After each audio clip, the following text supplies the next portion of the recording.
नमस्कार दोस्तों। Indian GK by B sir class में आप सभी का हार्दिक स्वागत है। कैसे हो आप सभी? आशा करता हूं कि आप सभी स्वस्थ होंगे, मस्त होंगे और निरंतर अपनी पढ़ाई में लगे हुए होंगे। तो मित्रों, मैं हाजिर हूं भारत के भूगोल से संबंधित महत्वपूर्ण प्रश्नों की श्रृंखला लेकर के। और मित्रों, भारत के भूगोल से संबंधित महत्वपूर्ण प्रश्नों की श्रृंखला मैंने पहला पार्ट इसका पहले भी अपलोड कर दिया है और यह है दूसरा पार्ट। तो मित्रों, आपसे अनुरोध, अगर आप हमारे चैनल पर नए हो तो हमारे चैनल को लाइक कीजिए, सब्सक्राइब कीजिए तथा अधिक से अधिक अपने मित्रों तक पहुंचाइए। तो बात करें आज के पहले प्रश्न की, भारतीय उपमहाद्वीप में कितने देश शामिल है? तो सही उत्तर होगा 5 देश। कि भारतीय उपमहाद्वीप में 5 देश शामिल है। तो उन 5 देशों के नाम क्या क्या हैं? तो भारत, पाकिस्तान, बांग्लादेश, नेपाल और भूटान भारतीय उपमहाद्वीप में स्थित देश हैं। बात करें आज के अगले प्रश्न की, भारतीय राज्य में किसकी तट रेखा सर्वाधिक लंबी है? कि भारतीय राज्यों में किस राज्य की तट रेखा या तटीय रेखा सर्वाधिक लंबी है? तो सही उत्तर होगा गुजरात राज्य की। बात करें आज के अगले प्रश्न की, गुजरात के बाद किस राज्य की तट रेखा सर्वाधिक लंबी है? कि पहले स्थान पर गुजरात है। अगर तट रेखा की बात करें तो पहले स्थान पर गुजरात, लेकिन गुजरात के बाद किस राज्य की तट रेखा सबसे लंबी है? तो सही उत्तर होगा आंध्र प्रदेश की।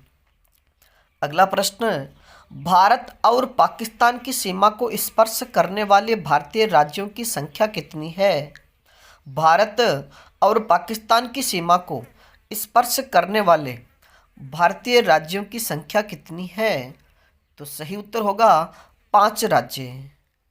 और मित्रों, बात करें कि पाकिस्तान की सीमा को स्पर्श करने वाले, यानी भारत व पाकिस्तान की सीमा को स्पर्श करने वाले जो 5 राज्य हैं उनके नाम क्या क्या हैं? तो पहला जम्मू कश्मीर, दूसरा लद्दाख, यानी इसमें केंद्र शासित प्रदेश भी शामिल है।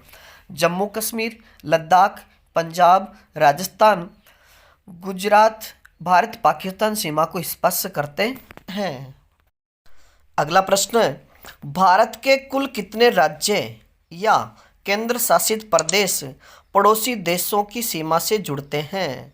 यानी भारत के कुल कितने राज्य या केंद्र शासित प्रदेश पड़ोसी देश की सीमा से जुड़ते हैं? तो सही उत्तर होगा 18 राज्य। अगला प्रश्न, भारत और बांग्लादेश की सीमा को स्पर्श करने वाले भारतीय राज्य कितने हैं? भारत और बांग्लादेश की सीमा को स्पर्श करने वाले भारतीय राज्य कितने हैं? तो सही उत्तर होगा 5 राज्य। और भारत और बांग्लादेश की सीमा को स्पर्श करने वाले जो 5 राज्य हैं उनमें मिजोरम, त्रिपुरा, असम, मेघालय एवं पश्चिम बंगाल भारत बांग्लादेश की सीमा पर स्थित है। बात करें आज के अगले प्रश्न की, तीन तरफ बांग्लादेश से घिरा हुआ भारतीय राज्य कौन सा है?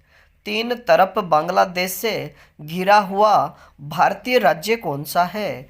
तो सही उत्तर होगा त्रिपुरा।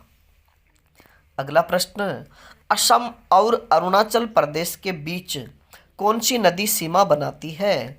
असम और अरुणाचल प्रदेश के बीच कौन सी नदी सीमा बनाती है?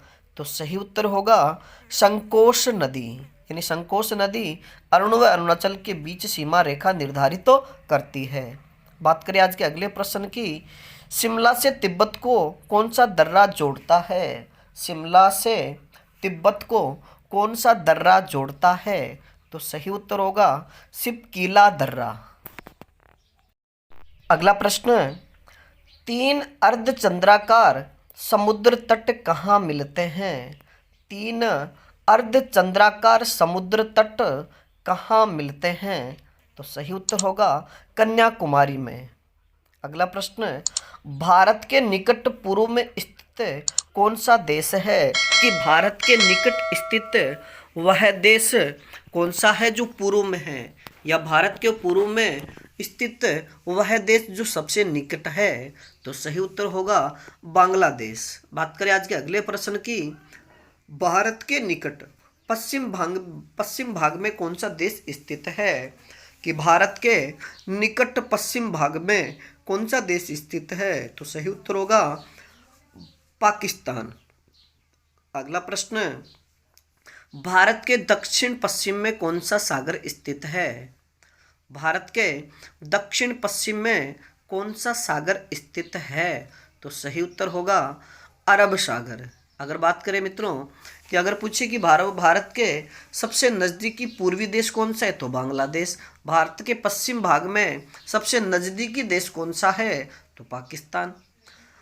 बात करें आज के अगले प्रश्न की, भारत के दक्षिण पूर्व में कौन सी खाड़ी स्थित है?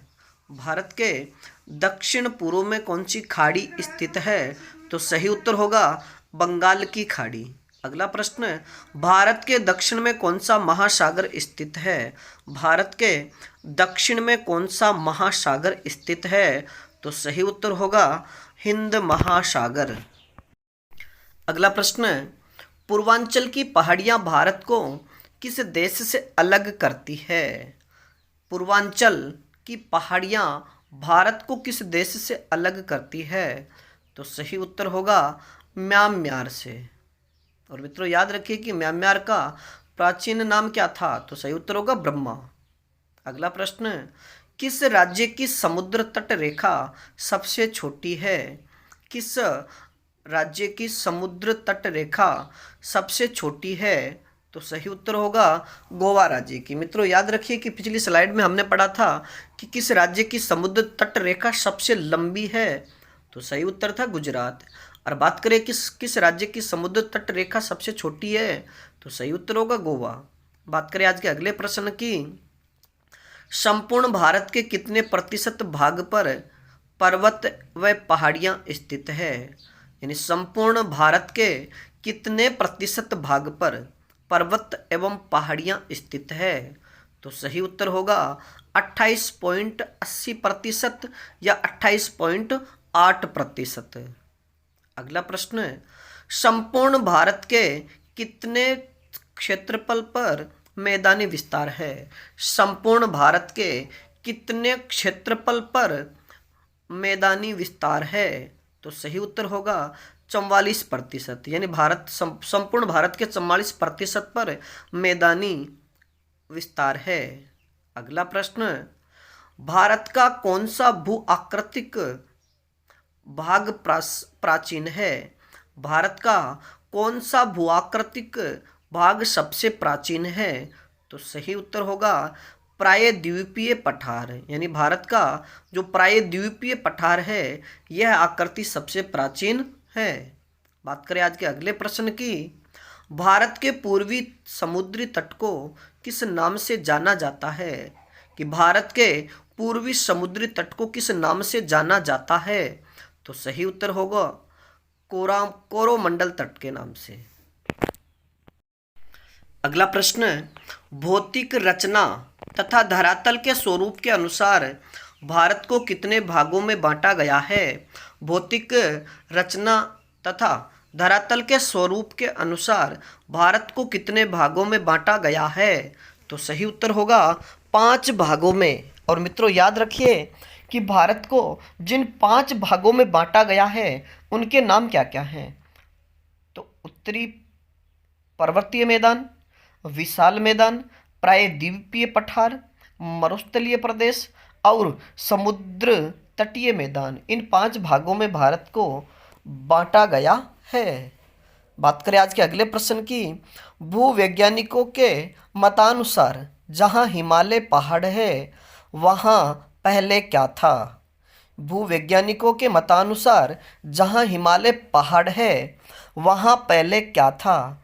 तो सही उत्तर होगा टेथिस नामक उथला समुद्र। यानी जहाँ पर वर्तमान में हिमालय पर्वत है वहाँ पर पहले किसी जमाने में टेथिस नामक उथला हुआ समुद्र था। बात करें आज के अगले प्रश्न की, हिमालय का सर्वोच्च शिखर कौन सा है? यानी हिमालय का सर्वोच्च या सबसे ऊंची पर्वत चोटी कौन सी है? तो सही उत्तर होगा माउंट एवरेस्ट। और मित्रों याद रखिए कि माउंट एवरेस्ट की ऊंचाई कितनी है? तो 8,850 मीटर। अगर मित्रों 8,850 मीटर आपको दिया हुआ न मिले ऑप्शन में तो फिर 8,848 मीटर दिया हुआ मिलेगा। बात करें आज के अगले प्रश्न की, भारत की सबसे ऊंची चोटी कौन सी है? भारत की सबसे ऊंची पर्वत चोटी कौन सी है? तो सही उत्तर होगा K2, जिसे गॉडविन आर्मस्ट्रांग के नाम से भी जाना जाता है। बात करें आज के अगले प्रश्न की। भारत में हिमालय पर्वत श्रृंखला की सबसे ऊंची चोटी कौन सी है? भारत में हिमालय पर्वत श्रृंखला की सबसे ऊंची चोटी कौन सी है? तो सही उत्तर होगा कंचनजंगा। अगला प्रश्न, हिमालय की उत्पत्ति किस भूसन्नति से हुई है? हिमालय की उत्पत्ति किस भूसन्नति से हुई है? तो सही उत्तर होगा 33 साकर से, यानी हिमालय की उत्पत्ति 33 साकर भूसन्नति से हुई है। बात करें आज के अगले प्रश्न की। काराकोरम पर्वत श्रृंखला का दूसरा नाम क्या है? काराकोरम पर्वत श्रृंखला का दूसरा नाम क्या है? तो सही उत्तर होगा कृष्णागिरी। अगला प्रश्न, हिमालय पर्वत की अराकानयोमा नामक चोटी कहाँ पर स्थित है? हिमालय पर्वत की अराकानयोमा नामक पर्वत चोटी कहाँ पर स्थित है? तो सही उत्तर होगा म्यांमार में। बात करें आज के अगले प्रश्न की। उत्तराखंड की सबसे ऊंची पर्वत चोटी कौन सी है? उत्तराखंड की सबसे ऊंची पर्वत चोटी कौन सी है? तो सही उत्तर होगा नंदा देवी। अगर पूछा जाए कि नंदा देवी पर्वत चोटी किस राज्य में स्थित है, तो सही उत्तर होगा उत्तराखंड में। अगला प्रश्न, शिवालिक श्रेणी का निर्माण कहाँ से हुआ है? शिवालिक श्रेणी का निर्माण कहाँ से हुआ है? तो सही उत्तर होगा सेनेजोइक से। और मित्रों, बात करें आज के अपने इस भारत के भूगोल से संबंधित प्रश्नों की श्रृंखला में अंतिम प्रश्न की। कंचनजंगा भारत के किस राज्य में स्थित है?